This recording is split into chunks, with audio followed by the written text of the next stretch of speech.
We're sending out. We're going live on a Thursday morning. Willie and I have officially been singing for 15 minutes. Nonsensical songs. On a Thursday morning. I'm just happy. I'm happy. You know? We are live. Bashing the Brain.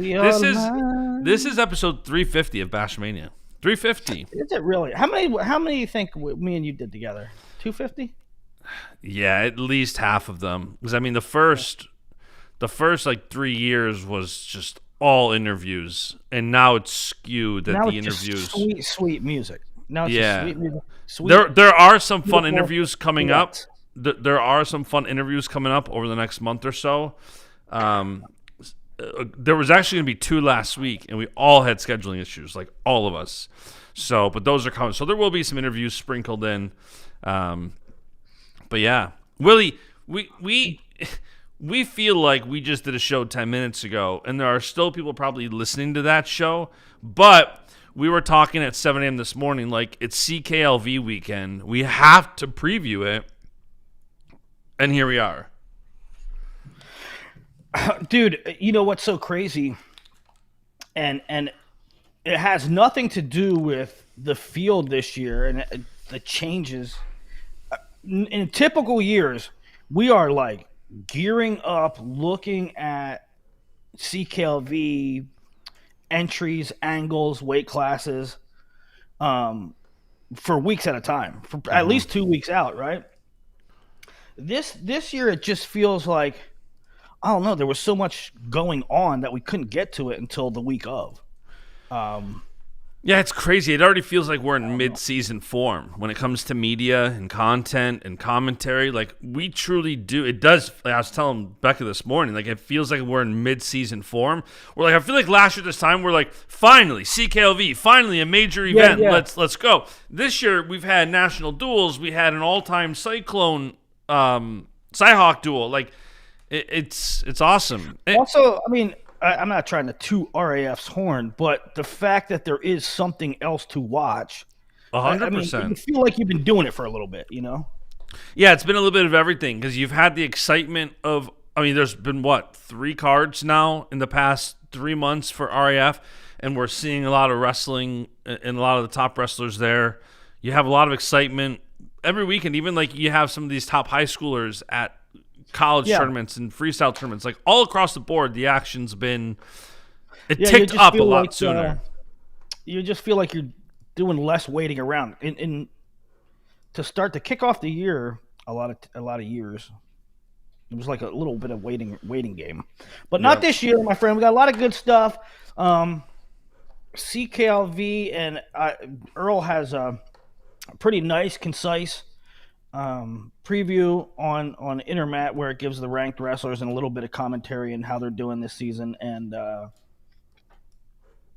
then his finals pick, but which some are interesting. I'll read them all. I'll read what Earl's picks. First things first, though. 2 things that stood out to me was Earl is picking Brady Rourke to make the finals at 125, and he's picking James Conway at 184 to win the whole thing. And I guess we can talk about it when we get to that weights, but Brady Rourke is an interesting thing, and I say all the time I don't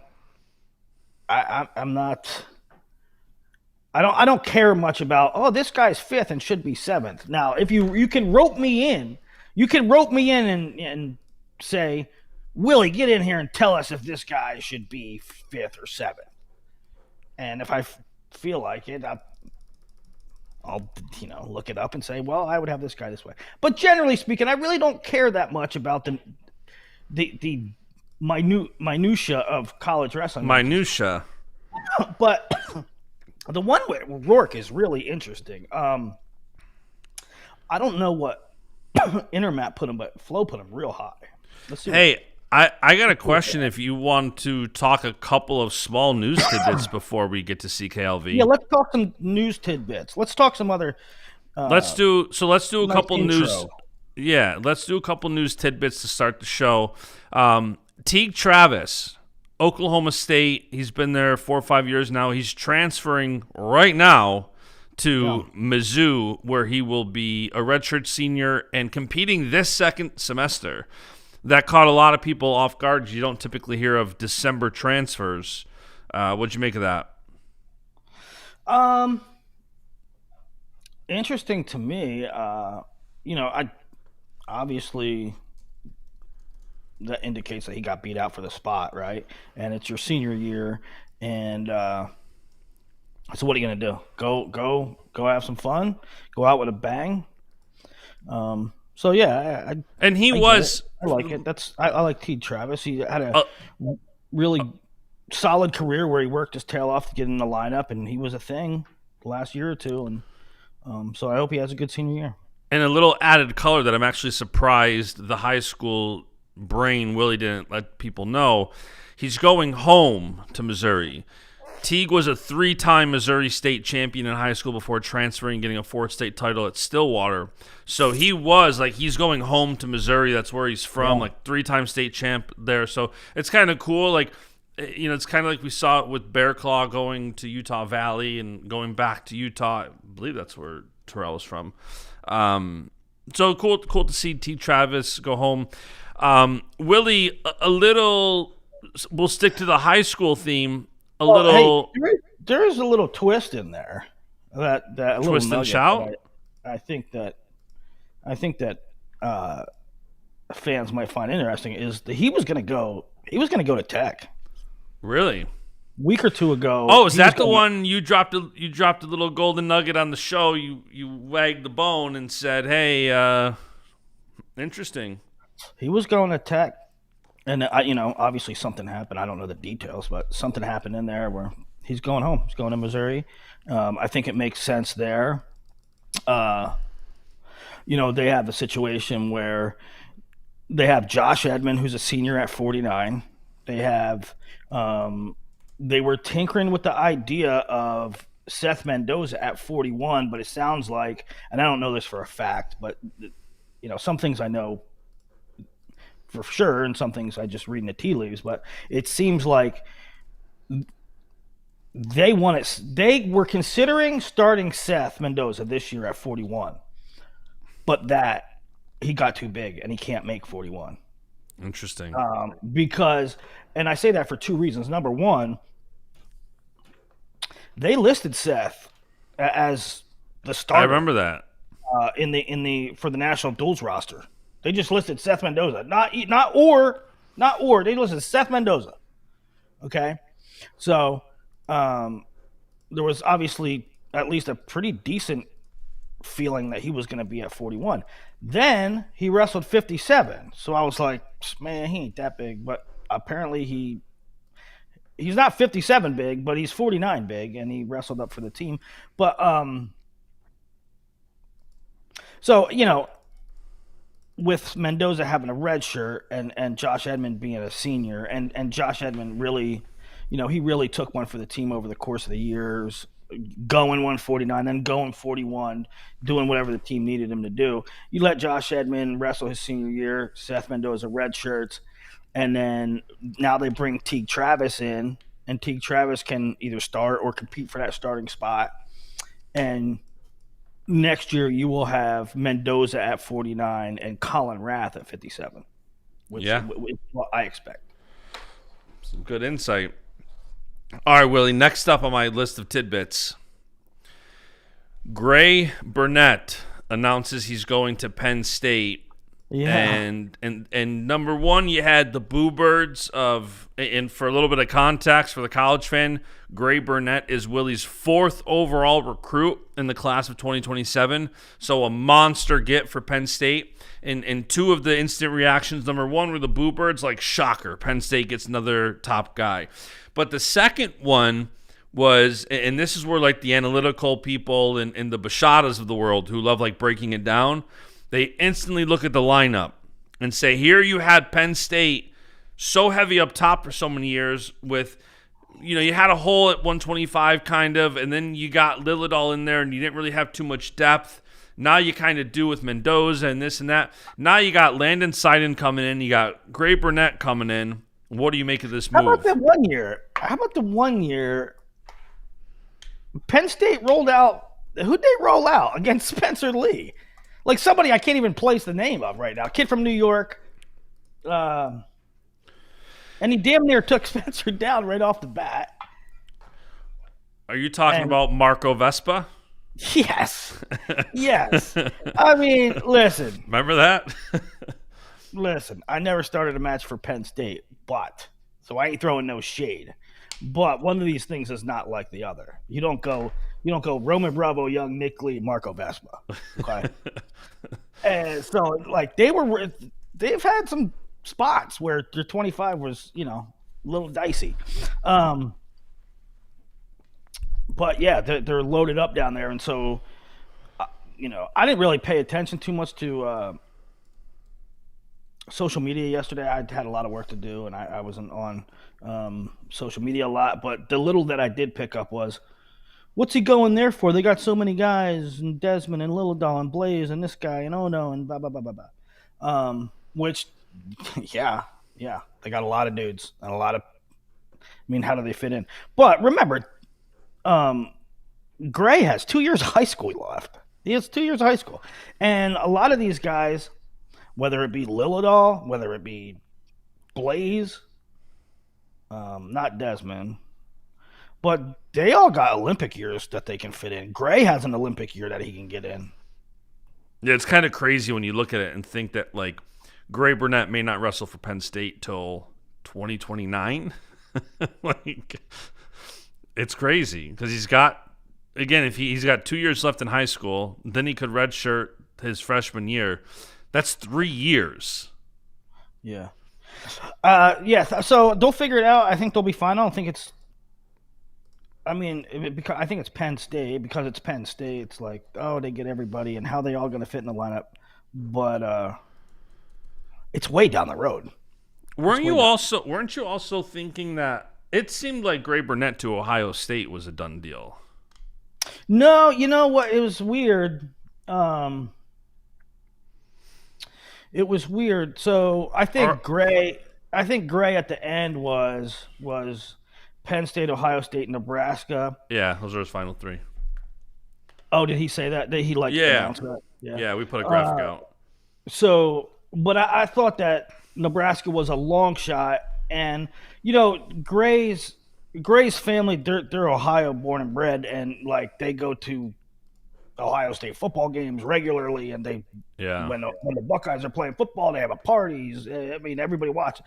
So, I mean, they have ties to Ohio State.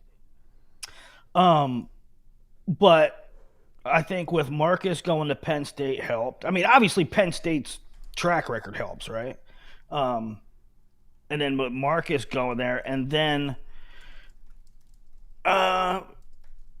it was weird to me. It was an indication to me when Ohio State got Mills that they didn't feel good about their chances, because I can see the same thing you say about Penn State, you could say about Ohio State, and you could say about Ohio State, well, it's not as defined as Penn State's. But listen, they got Munaretto, they got Antonio Mills, they have Davino, who's a 33-pound freshman, right? Yeah. So the situation's not too far removed from Penn State's. But I don't know. I would have thought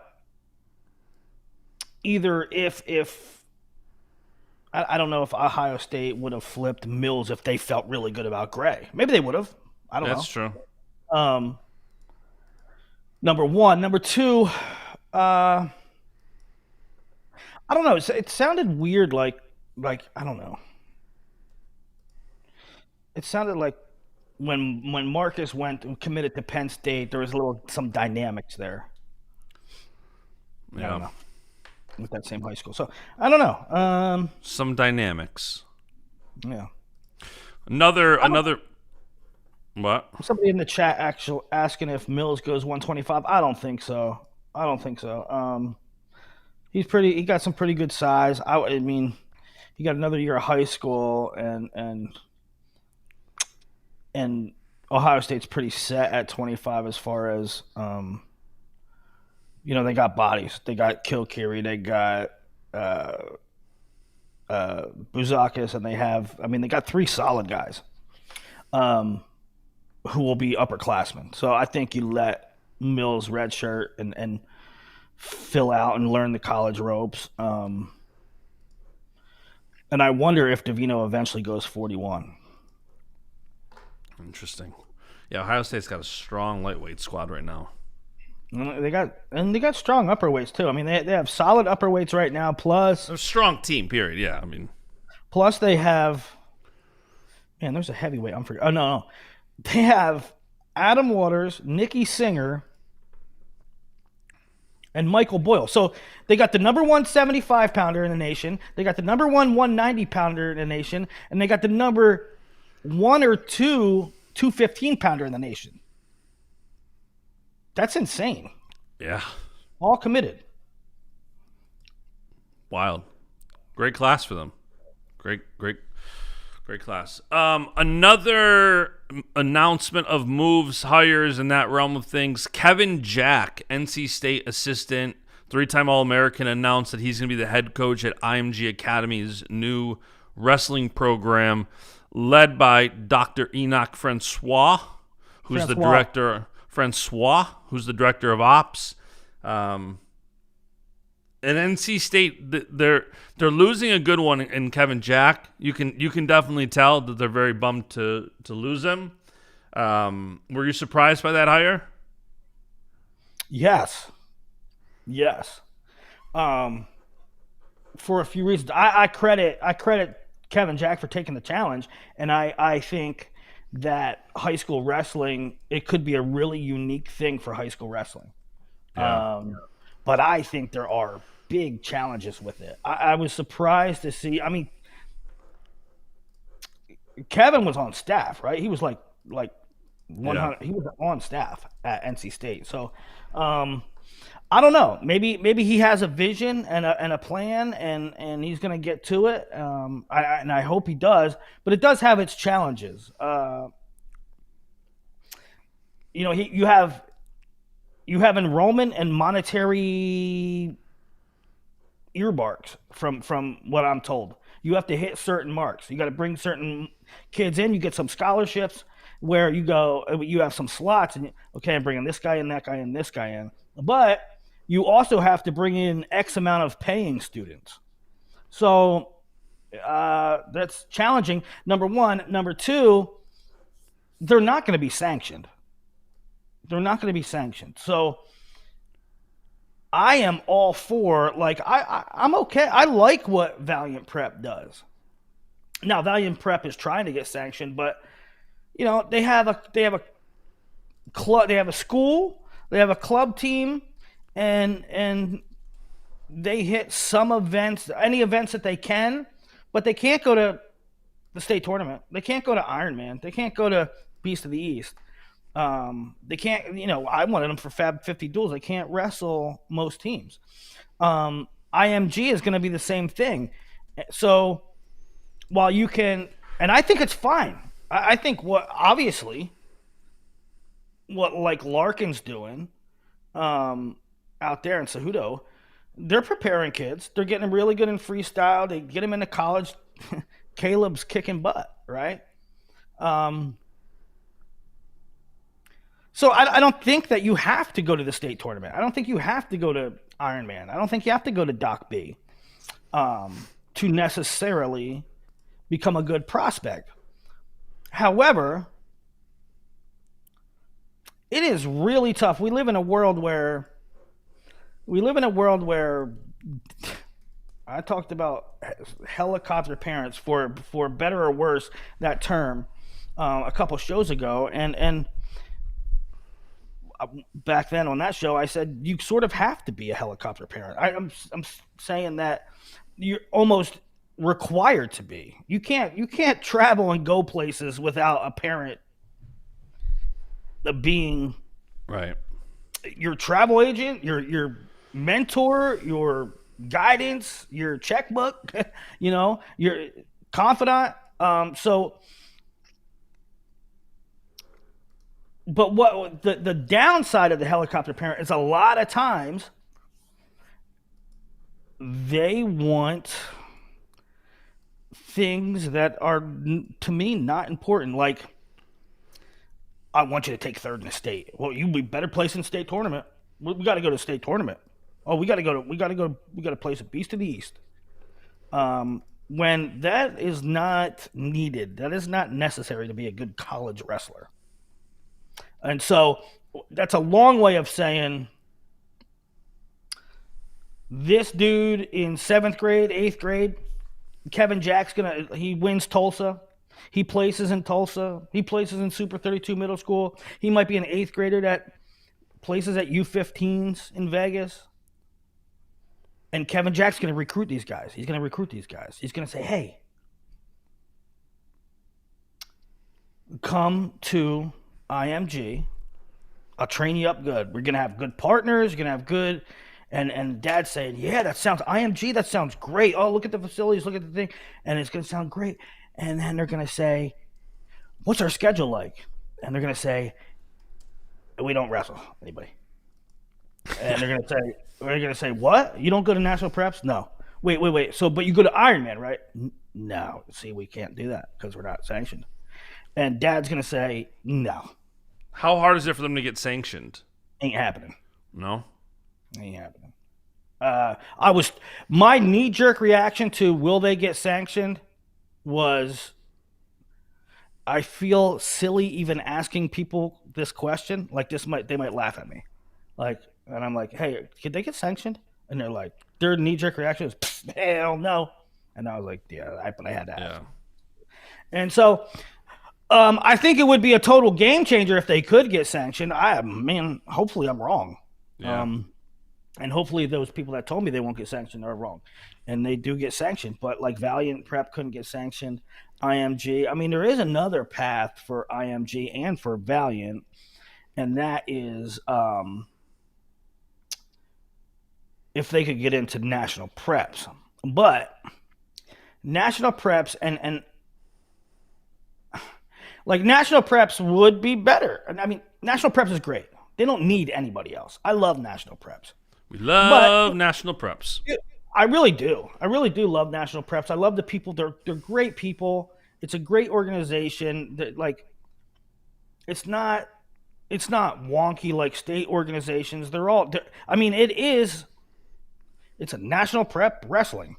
Okay? It's not like they're wrestling people. So the rules are pretty good, and they make pretty good decisions for wrestling, not for like volleyball, right? So it'd be neat to me if Valiant Prep went there. It'd be neat if they would consider IMG. But, and I understand their point, they have it's a lot like Ivies and EIWAs, where they have rigorous academics. Like everybody in the National Prep League, they're no joke schools. So they don't want to pick up fly-by-night schools. They don't want to pick up rando just for the sake of wrestling. They are academics and wrestling prestigious, and I'm okay with that. Makes sense. All right. Let's say we dive into some CKLV, and then we'll touch on some other things that are happening this weekend as well. Penn State has 2 duels, including Penn State Lehigh, which is going to have some good matchups, including a potential Lilidal Seymour rematch from NCAAs. Cougar Clash this weekend with Oklahoma State going. There's going to be some good matchups there. I don't understand what's going on. Dude, Corby's in full wrestling season mode already. It is December, and Corby is yelling about stuff. I don't know. Something happened where people are saying like Oklahoma State wasn't going to the Cougar Clash, but then they just made a big donation to SIUE to get in at the last minute. I don't know if there's any truth to that or not, but there's people talking about it, and they're going off. Jason Bryant and Corby were going at it yesterday. Where? Is this like in the depths of the trenches of the message boards? Yeah. Yeah, it was funny. All right. Well, But somebody asked if I'm about Iron Man talk. Yeah, we'll get to Iron Man. Actually, Saturday I helped seed a little bit. I don't seed it, but I put my 2 cents in. So that's Saturday, and then I guess sometime Tuesday, Wednesday, seeds will come out. let's talk a little CKLV, William. Let's talk about it. Let's give him something to talk about, Justin Bash. And as I was Let's give saying, them something to talk about. as I was saying, 125. So Brady Rourke had a big win. Did we talk about it? Did we talk about Rourke beating Jory Volk? It kind of got lost in the wash a little bit, I think. Yeah, I don't think we did talk about it. I can't remember. If we did talk about it, we didn't,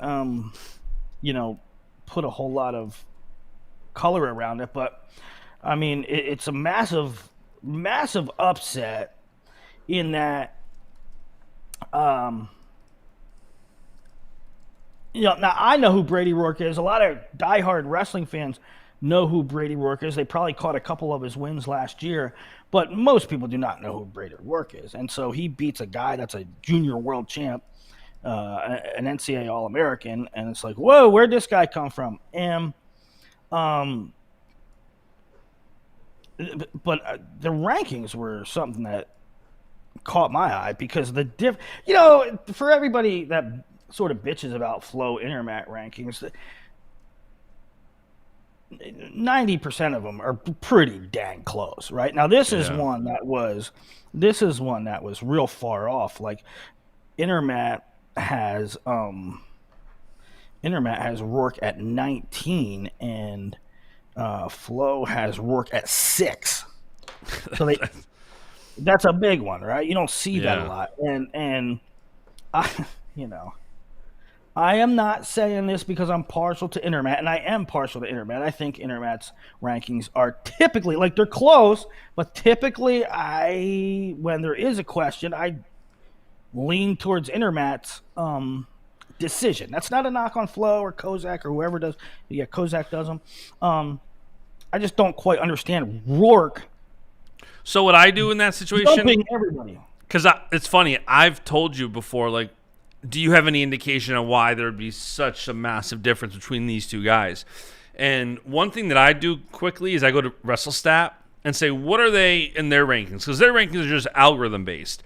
So you sometimes get some wonky rankings, but I try to see, okay, if they're really far off, what's WrestleStat have them at? And like the formula, WrestleStat has Brady Rourke at 20. So it's closer to Intermat when you just make it formula-based. I don't really get... when WrestleStat has wonky, like legitimately wonky, not like, well, he's 4 and how is he ahead of this guy? He should be 6th. Yeah. No, but when they have legitimately wonky ones, it's always because they're new and they have 4 matches ever because they're a true freshman. Most of the time, if the person has a year or 2 under their belt, it's not really that wonky. And so, let's see. Rourke has wrestled 24 matches in his career, which is a redshirt year, a year as a backup behind Tanner Jordan, and this year he's 7-0, and he's 20-4 in those bouts. And last season, what did he won like 7 matches, and he lost to Barrett Jordan, who is now like retired. He beat Antonio Lorenzo. He had an injury default over Richie Figs. He beat Cal Lauritsen. And then this year, he beat Mauger. I don't know. I just don't know how. And so he beats Jory Volk. I don't know how an overtime win just has him jump Dean Peterson. He jumps All-American Jory Volk. He jumps Dean Peterson. He jumps Troy Spratley, NCAA runner-up. He jumps NCAA All-American Steve O'Poulin. Again, it doesn't really much matter. Like, it'll come out in the wash, and thankfully, like, all questions will be answered this weekend, really. That's what I was just gonna say. Like with He'll how either many? right? Yeah. He'll prove it, he'll prove it, and he can go up, or he'll take sixth and he'll be 15th or something like that. But There's enough ranked guys there this weekend with Ventresca, Poulin, Provo, Strickenberger, Maximo Rentiera, Mark Anthony McGowan. Like, there's enough ranked guys there this weekend that he can definitely get some quality wins. Yeah. So, all right, give us enough about Brady Rourke, enough about the rankings. Give us the contenders at 125. Well, I just named most of them. I think I just named half of them. Oh, you did? Yeah. Okay. Let me look for myself because I was kind of looking over other stuff. Oh, well, who's your picks? I don't know. 125. Throw these guys' names all in a hat and just pick one. At this point, I mean, it's like, you have Ventresca, Poulin, and Provo and Strickenberger, top 4 ranked guys on Intermat, and it's like, okay, I mean, if you literally pick any one of those 4 random guys and told me, can you make an argument that this guy won't win? I'd say no. It's very hard to isolate in that weight right now, especially in that pool. I'm typically not one of the Debbie Downers that says, oh, these guys aren't going to go. But one team I'm worried about is Iowa State. Are they all going?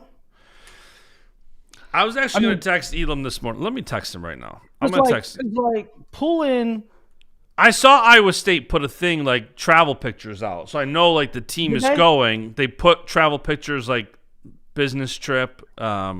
So I know they're going, but what? They're coming off a big duel, a tough duel.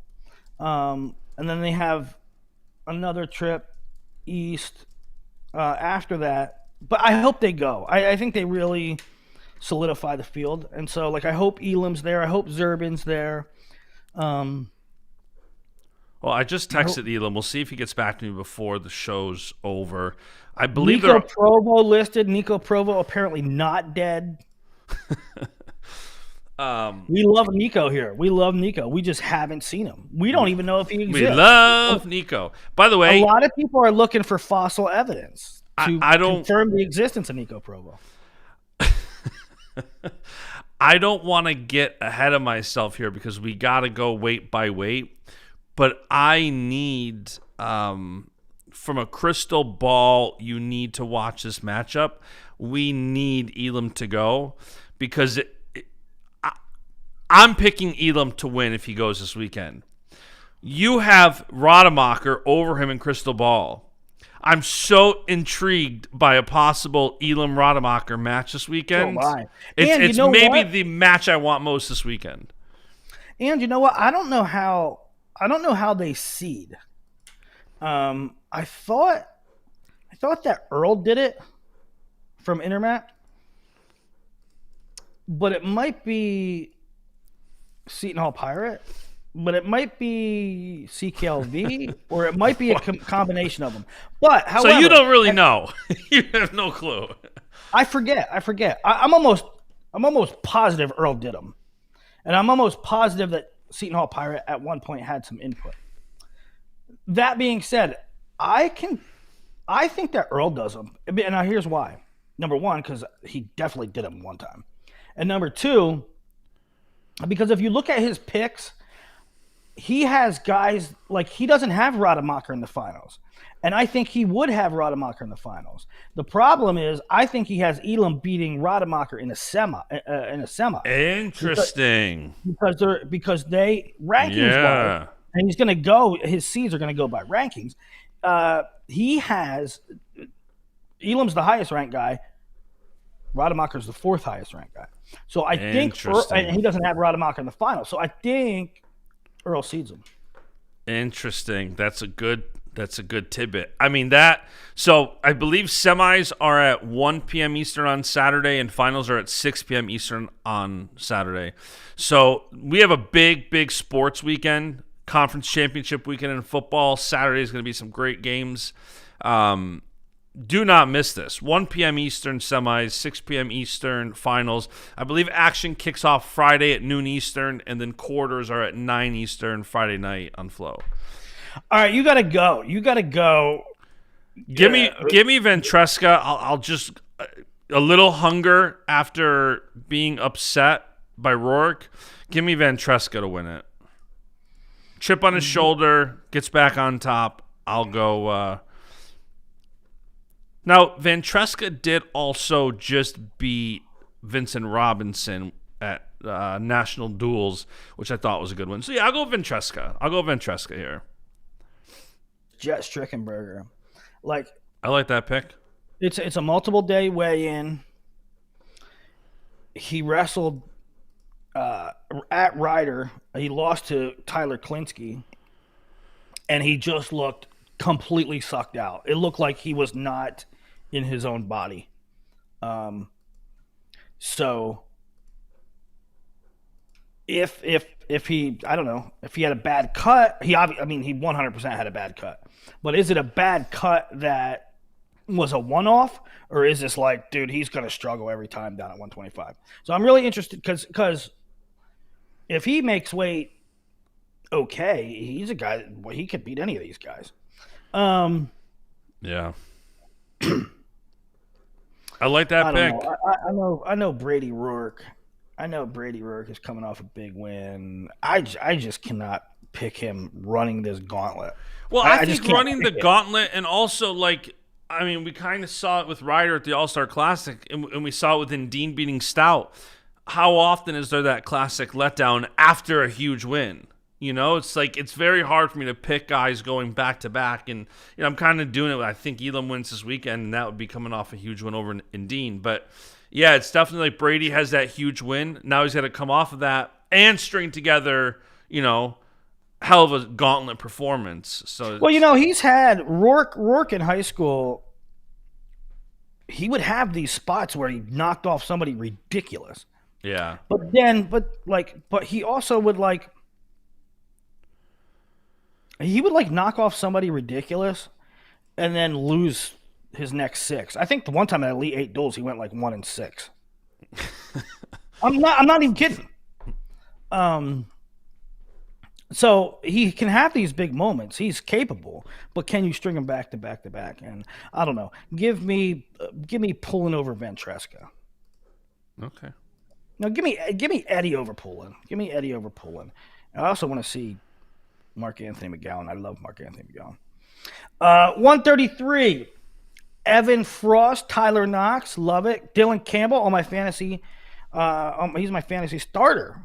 Number 9 in America, Dylan Campbell, freshman, Virginia Tech. Number 13, Sean Spidell, Derek Cardinal, Tyler Ferreira, Kyler Larkin. Kind of guy that you want to put an asterisk next to because he's only ranked 19th, but that's because he's a freshman. Blake Borman, Gabe Wisenhunt, Mason Leipart. What's your take on this one? It's kind of funny when you look at Cliff Keen historically. You've had a lot more number ones, it feels like, than you do this year. And part of that is because Penn State has a lot of number ones right now. They don't go to Cliff Keen. But even Oklahoma State not there this year. Like, you kind of feel like you miss some of those 1s and 2s. And you really have a lot, you have a lot of meat on the bone from that All-American tier, 3 through 8. And so when I look at this weight, especially for 133, it's like, again, Kyler Larkin, his ranking just doesn't matter here. That's, like you said, that's more of a freshman thing. Again, it's interesting you bring up seeds because I'm curious how this will be seeded. But if you tell me that Kyler Larkin makes the finals, I would not be surprised at all. And I think his ranking might not say he should be in the finals, but his talent does. And then obviously, I think Evan Frost, he looked awesome beating Drake 11-5 last week. Got a couple of texts before that. So Evan Frost is looking awesome this year, looking healthy. So I like Evan Frost in the finals, and I think the Larkins are just going to continue to be on a tear. I think Frost is a safe pick. I think that Knox or maybe Dylan Campbell could knock him off in the finals, but I think that's a good matchup. So I think the safe pick is Frost. I'll go Knox over Frost. Although I'm think bullish Dylan on Campbell, Frost. That's recency bias, but I think what you call it could be a thing. yeah, I think Dylan Campbell could be a real thing. be fun to watch. And the tough part about this is we're not exactly sure where Larkin will be seated. Yeah, the seeds are a huge thing. Like I'm assuming maybe they'll come out today, right? If the action kicks off Friday, maybe seeds today, or you think tomorrow? I would think today. Yeah. 141 Etchemendia, Zeth Romney. Ooh, Dylan Ragusin. Will he make the trip? He's hasn't been wrestling lately. He was at RAF, rolling around with some guys. Julian Tagg, number 9. Number 15, Caden Ricciardi. I love this kid. I freaking love this kid. Two-time state champ from New Jersey. His first state title was won over Jaden James. But those military academies, they are tough, and he's a true freshman. So I'm hoping for good things out of Ricciardi. Tom Crook, number 17. Grayson Clark, number 19. Tyler Wells in there. Pearson Manville, again, low ranking, but just a freshman. Hayden Drury, Josh Saunders, number 30. Wow. I have a hard time. I hope that Etchemendia Romney happens. I really want. Well, I guess if he wrestles Ragusin, the hard thing is both Romney and Ragusin, who are 5 and 6, they're up. We haven't seen them at 41 yet, and so it'll be good to get a gauge from them. And watch out for Julian Tagg, who had a big win over Von Bauer. That would be a quarter with projected Ricciardi and a semi with Etchemendia. Etchemendia has not had the best couple of CKLVs last couple of years. But he looked good as hell last weekend. Correct. I'll take Etchemendia over Romney.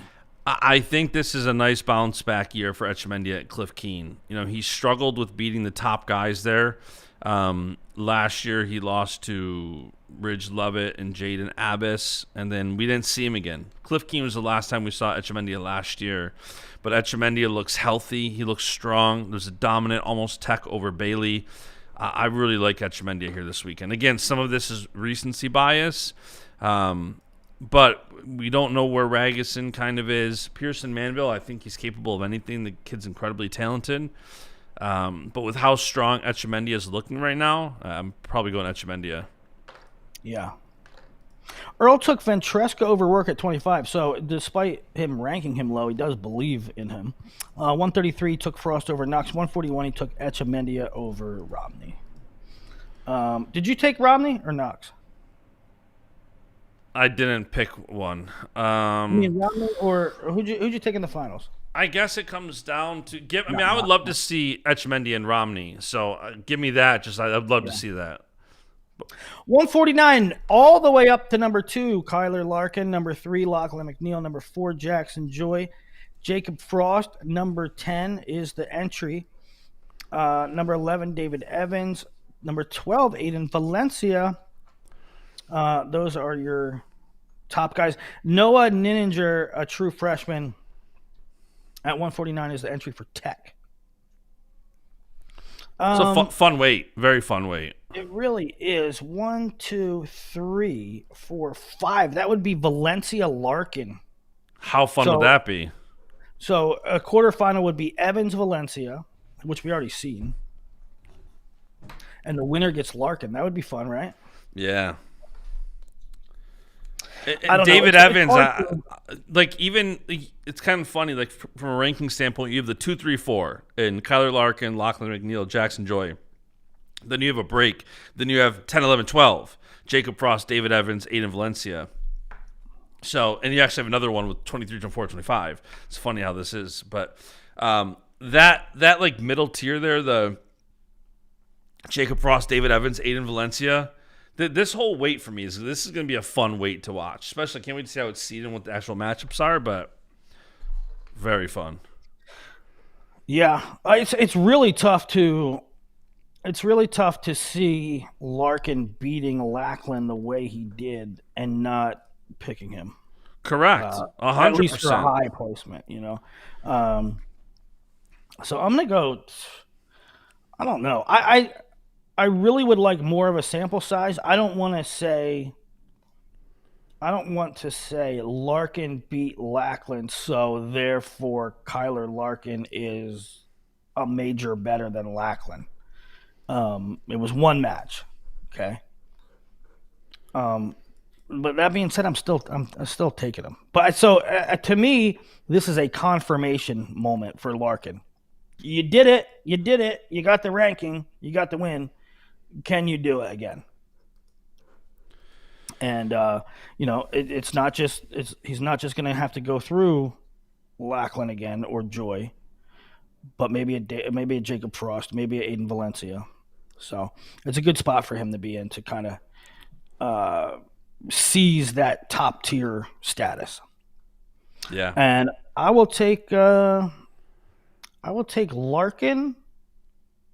Well, I'm going to take Larkin because I would probably take Larkin over Valencia, but they're on the same side. I think they're going to be on the same side. So I'll actually take Larkin over Lackland because I think Joy I think could win that match, but you give me Lackland at this time. My mind was just in a blender for a couple of minutes. Yeah. Because Earl has Kyler Larkin at 49 instead of Caleb Larkin. Oh, yeah. Caleb. And so Earl, if you're listening to this, I see what he did, but I'm like, wait a minute. Kyler Larkin just beat Richie Figs. Caleb Larkin beat Lachlan McNeil. I just had some mental gymnastics. Gymnastics for 2 minutes as I'm like, wait, what? You got Caleb, Kyler, Cash, and Connor. Yeah. I like Larkin. I like Larkin a lot. It's hard to see what he's doing and not just be so bullish on him. Well, my assessment of the Larkins, and it goes to the other guys as well, the Gus Cardinals, the Dean Andersons, they had the kid that lost to Melvin Miller. Like Melvin got a takedown with no time left to win that Fargo final. He was a valiant kid. He's now at Penn. My assessment of all those guys they're super skilled, they're super talented, they're coached well, they're highly technical, but also not risk averse. All of them. Yeah. All of them. You can tell it's the system that makes them that the system prepares them well. However, I will say that I think because of their season and their lack thereof in folk style, I think coming out of high school, it's very visible to me that they are they are better in freestyle to start, right? And I think they have to catch up. Yeah. I think you have to catch up in college and the mat wrestling stuff. And so there's a little learning curve for them. They're gonna be fine. They're gonna be good. It's just, can their folk style catch up with their freestyle prowess? I remember that being a storyline back. So Caleb Larkin won 65 kilos at the Bill Farrell in 2023. Yeah, and I think we were even talking then about him coming to Arizona State and folk style. And you were saying back then, I'm like, my gosh, this guy's going to be fun in NCAAs. And you're like, yes, but, and it's kind of that freestyles, they're definitely their preferred style. Yeah. Okay, 157. We have hopefully Ty Waters in there as your number 1 seed and currently ranked number 1 in the nation. Number 3, Vinny Zerbin. Number 4, Daniel Cardenas. Really nice top group. Yes. We have number 8, Hippolito, who went from Tech to Oklahoma. We got number 14, Ethan Miller, who went from Maryland to Virginia Tech. 19, Stoney Buell. We got 19, 20, 23, 24, 25, 27. Again, a similar thing I was saying about Romney and who else was it? It was Romney and Ragusin.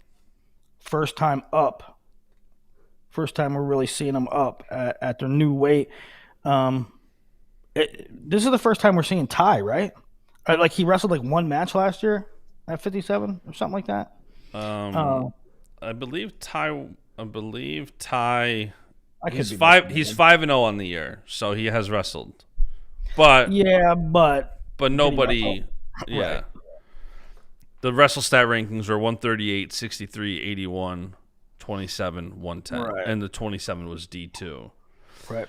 And it could be a case where Ty Waters was really good at 49.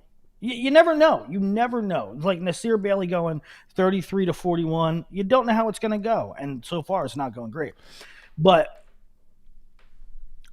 it could go one of two ways, right? He could be a little bit small. The matchups could be a little bit different. Like he's not built. He's built for 33. He's not built for 41. But in Ty Waters' case, it could be where year one he was kind of pulling a lot of weight. He might even be better. He might have jumped because now he's not pulling as much. Yeah. Well, this is amazing. This is a huge couple of weeks. You know, again, I understand rankings aren't the end-all, be-all, but I had said for both West Virginia fans and Oklahoma State fans. So here Ty Waters has an opportunity to prove he's number one because in order to beat number one, or to stay number one over the next couple of weeks, he's going to have a potential matchup here with Vinny Zerbin, who's the 3 right now. You also have the 4, Daniel Cardenas, in this bracket. And in 10 days, they're going to duel Oklahoma State, and they'll have number 2, Landon Robideau. So who are you picking, let's say seeds hold, in this semi between Zerbin and Cardenas?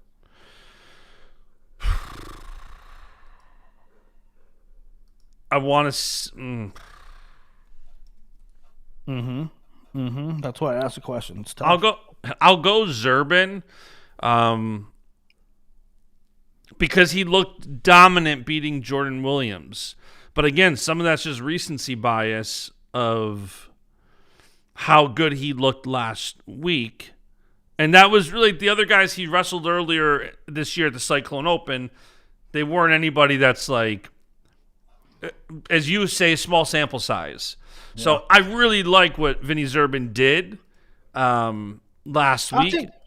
I'll take Zerbin. I'll take Zerbin over Cardenas, and I feel zero confidence about that. Yeah, but I don't know. And part of that is that Cardenas didn't look. Actually, Cardenas on the scoreboard got beat bad by Robideau, but I actually liked his attack rate in that. It's just that Robideau won each sequence.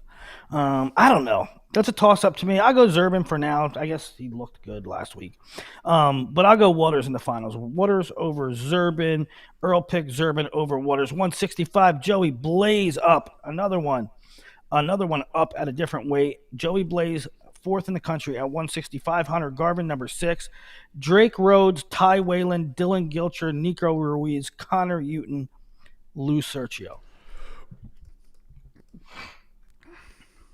This will be a fun one. I think it's hard. I know freestyle and folk style are different styles, but Joey Blaze was so fun to watch this year in freestyle, and that's kind of in my mind.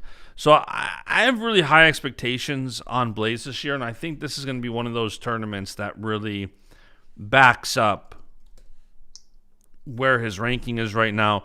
He was runner-up last year? He lost 4-2 in the finals to Antrell Taylor. Joey Blaze is very damn good. I really like Blaze to win it this weekend. I like Blaze's off season.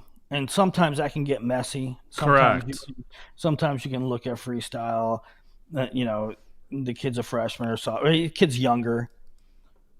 And in Joey Blaze's case, he's real young because not only is he, you know, young in his eligibility, but he also got to college super young and wrestled as a true. So he's young, but you watch him in freestyle. Sometimes that trips you up because you're like, oh, he's going to jump levels because he looked great this summer.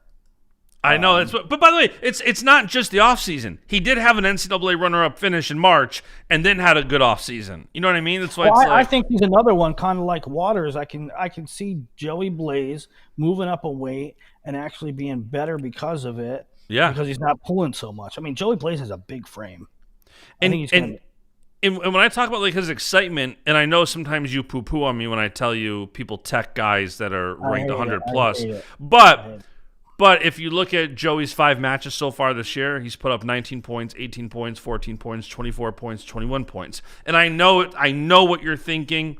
Slow down, look at the competition. Either way, he's just so fun to watch, and he's so exciting. He likes to score points, so I think he's going to be fun. Yeah, 65 nationally is so good. I mean, I think if there wasn't like a Mitch Mesenbrink, I don't know. I think Joey Blaze could By the be way, a superstar this year. Max Brignola Messenbrink on Sunday. Fun one. Yeah, I'm thinking about jumping. I'm thinking about jumping in the bus with Lehigh and going out for it. You should. In fact, I messaged Zach Ray this morning about it. I will go Blaze over Garvin. I just don't. Yeah, Drake Rhodes is signed. Drake Rhodes, Whalen. I really like Ty Whalen. I think he's undervalued, but I think it's a Blaze Garvin. I think everybody's going to pick that, and I'm taking Joey Blaze 174. Simon Ruiz, my boy, my Del Barton boy. Oh, you got the first two are Del Barton and Blair. Simon Ruiz, number 2 in the nation. Number 7, Danny Wask. And then you got MJ Gatan at 8. Garrett Thompson. Bo Mantanona, Lorenzo Norman, Brody Conley. Good depth at this weight. Brody Bauman, Dashiell Lamer.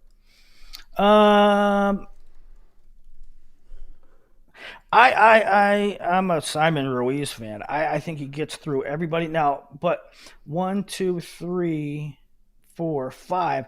You're gonna have Thompson, Mantanona in a quarter, and then the winner will get Ruiz in the semi. So it'll be Ruiz against Thompson or Mantanona. That could be a really tasty matchup. And then the other one would be Lorenzo Norman against Gatan. Winner gets Danny Wask. Norman had a really wacky year last year. He had some real highs, but didn't have a great NCAA finish. But he... if you're going on totality, if you're going on recency, which for him, recency is NCAAs because he hasn't wrestled, but you probably don't pick Norman, but he certainly has the ability to do it.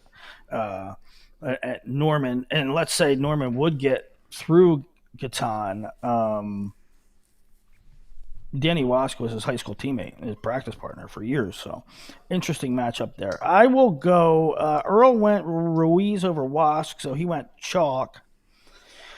I'm interested to see. Gatan did the dang thing and just beat Kennedy. Can he repeat? Now, historically, he hasn't been too consistent.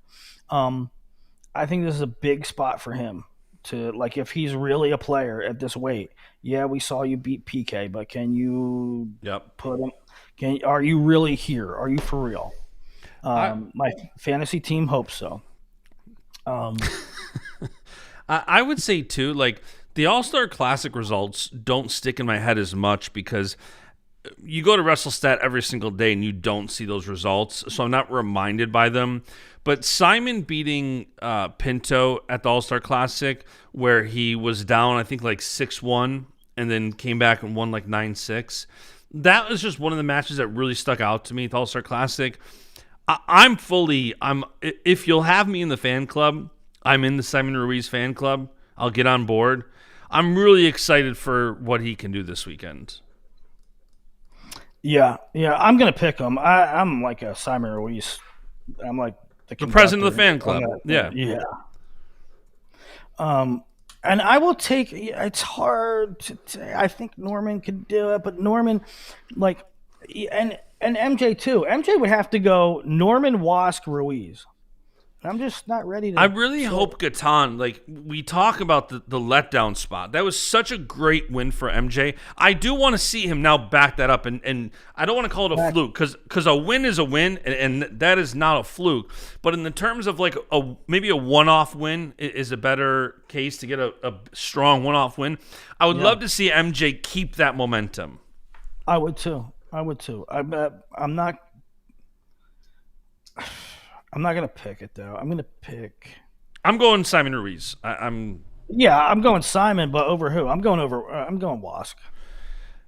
I'll go. Like I said though, don't sleep on Ruiz Mantanona. Mantanona's tricky. 100%. Yeah, if the seeds hold, I'll give me MJ over Wask in the semi. All right. 184 Mantanona is ranked number 7 in the country. Isaac Dean 10, Nietenbach 11.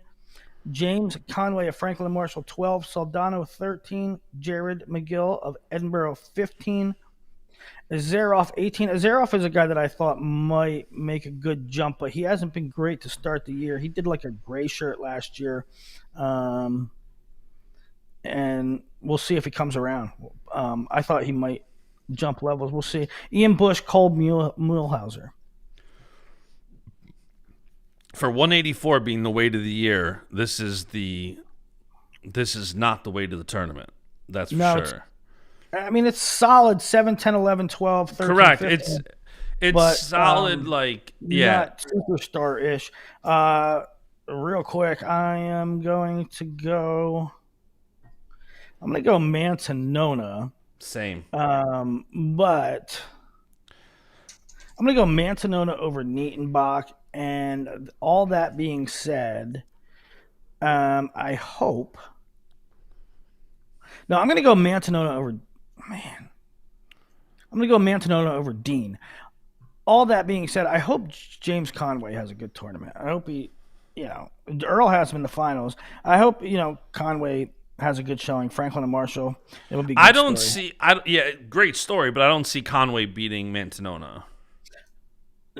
Well, no, but let's see. He's had a legit season. He beat some dudes. Who he beat? He teched Bullock, who's in this bracket. He majored Azaroff. He lost 7-4 to Jackson Smith. That's his only loss on the year. So solid. He beat Adrian Kramer. He beat McGill.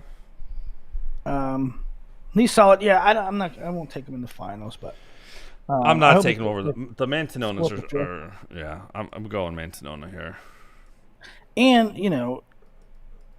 Brock. I love Bo, but Brock's really wild and crazy, and the Mantanonas come from a jiu-jitsu background. Their father runs a jiu-jitsu club, and they got all these weird kind of funky style and the funky maneuvers, and of all the boys, Bo and Brock, but also the older boy, the oldest Mantanona wrestled at Oklahoma. Of all the boys, Brock to me is the funkiest and the trickiest and the hardest to figure out. And so, you have him just below the rest of those guys at 184. Like, Mantanona's is your 8 in crystal ball. So when you talk like end of the season, who could AA? You got to win this bracket. If you want to be in contention to AA at 184 this year, I feel like you have to win this bracket. This is for whoever wins. Like, if Mantanona, you have to be able to beat these guys, yeah. Correct. Like, if Mantanona doesn't win, I would question, can he AA, given that the top 7 guys you have above him in crystal ball: Rocco Welch, Ferrari, McAnally, Sinclair, Fishback, Allred, Ryder. Like, you have to win this bracket, in my opinion, if you want to be a strong AA contender in March. Yeah. If you take a loss to any of these guys, you're kind of on the fringe, right? Correct. Yeah. 197. This bracket is great if everybody shows up. Number 2, Rocky Elam. Number 6, Joey Novak. Bennett Berge at 7. Justin Rademacher, who I'm like the conductor of that train too. At number 8, DJ Parker. 11, Sonny Sasso, who's had some good wins this year. Number 12, Hayden Walters, Rune Lawrence, Brock Zerwowski. I hate the fact that Elam's going to be the one, and Rademacher, him and Rademacher would be a semi, although it's probably justified. I would like to see that in the final. Rocky really looked good the other night. And in Crystal Ball, I have Elam 3 right behind Rademacher. And a large part of that was, and I think some people will say, well, Willie, how can you have Rademacher ahead of Elam when Elam has AA'd 4 freaking times and he's awesome? And it was just, I hadn't seen him in a long time. I don't know how healthy he is. I didn't know, but he looked great. And that performance against Endine will probably, if I did Crystal Ball right now, I'd probably say, okay, I seen enough of Rocky Elam to say he's 1 or 2 in the country. But we'll find out here. Don't have to do Crystal Ball until afterwards, and we'll see Rocky Elam, Rademacher probably in the semis. I'll take Elam over Novak in the finals. I got Novak over Berge. It's one of those things where like Rademacher is one of those cases where I feel like you want to rank him higher because of just context of what he did on the world level in the offseason, what his potential is. Like, it's one of those guys that I understand, like, you know, like even if you look at the rankings, he's 10-0, he's ranked 8th. Bennett Berge's 1-0, ranked 7th. Dude, I love Justin Rademacher. Like, everything about him, he's a dog, he's a workhorse. He is enormous. And he has all the skills in the world. Nicest kid in the world. I think he's going to be really, really good this year. Elam's a vet. So yeah. You know what other match to me is a real litmus test here? That's who would be the 3 seed, Bennett Berge, against number 6, Sonny Sasso. Because Sasso he's had a wonky year. He got beat pretty good by somebody, but then beat somebody even better than that guy. And then but Berge too, he's up a weight. We don't know what he is at 97. I also just realized that I have no clue what day it is anymore. I said earlier that it's Wednesday and this starts on Friday. It's Thursday. This starts tomorrow. Yeah, it is Thursday. Yeah, that's why I said. I think today the seeds will come out. So what's your? I got Elam over. Earl has Elam over Berge. I have Elam over Novak. Who's your pick? Elam over Rademacher. I think they're going to. You think they seed Rademacher 2-3 or? Yeah, I think they make him the 3 and Berge the 4. I hope so too. Heavyweight, Younger, the number 1 heavyweight in the land, number 5, Teague Gadiali, Spencer Lanazga from Navy, Louisiana product, having a really good, hey, look at me season. Right out of the gates. A lot of people don't know about him. He was solid in high school. Like, I had him on my big board. You know, you don't see a lot of heavyweights come out of Louisiana. You don't see a lot of anybody come out of Louisiana.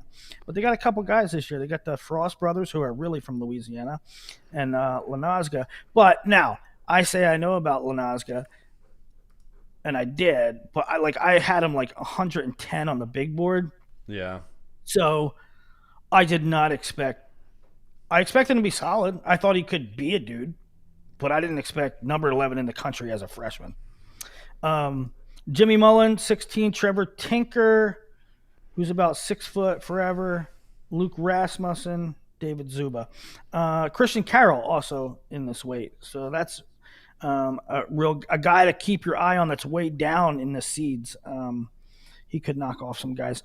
To me, this is easy. I'm going Younger over Tay. Yeah, it's a pretty easy weight, I think, to pick, but it's definitely – so Bastida has a very front-heavy season when it comes to ranked guys. So he's going to have Teague Gadiali this weekend, likely, who's ranked 5th, and then he'll have Nick Feldman Ohio State, who's ranked third in 2 weeks in the Ohio State duel.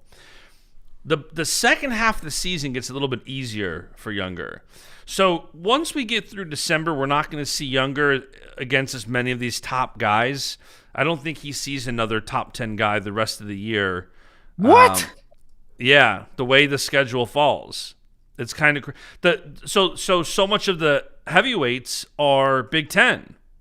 Wow, yeah, Big 12 doesn't have, right? Big 12 doesn't have. And you got Trumbull in the ACC. Did they say, does he see Doucette? Yes, he does. He does see Doucette, so he'll have one. Interesting. That's a good nugget. So this weekend and then that, like, this is where Younger's really, like, whether from a ranking and seeding standpoint for March, like, this will be a great win to if he can get.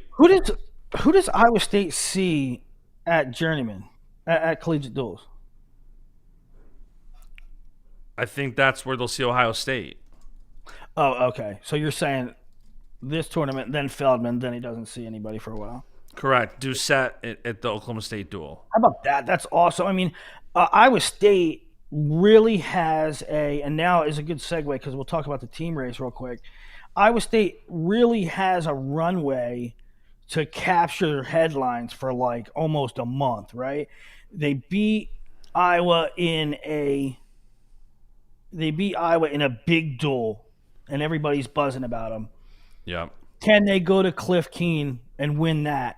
And then can they go to Ohio State the next week or 2 weeks and beat Ohio State, who won national duels? I mean, that would be a run. Right. That's like this. Normally, we don't until we get into the conference duels in January. The wrestling season isn't as exciting. This year, it's nonstop. Yeah, good stuff. That is Cliff Keen. Who's your? Give me your top three. What's your team finish? I go Iowa State. Yeah, I think Iowa State wins it again. They won it 2 years ago? They won it in 2023, I think. They did. I thought so. No way. Yeah. Did they? Hold on, CKLV winners. I thought it was 2023 they won. How? What was the standings? Let me see if I can pull the results up. 2023 CKLV results. I know we're 15 minutes past. Willie had a hard stop at 10 today. We're going to go live for 1 hour. Well, here's my thing. I'm broadcasting. I'm streaming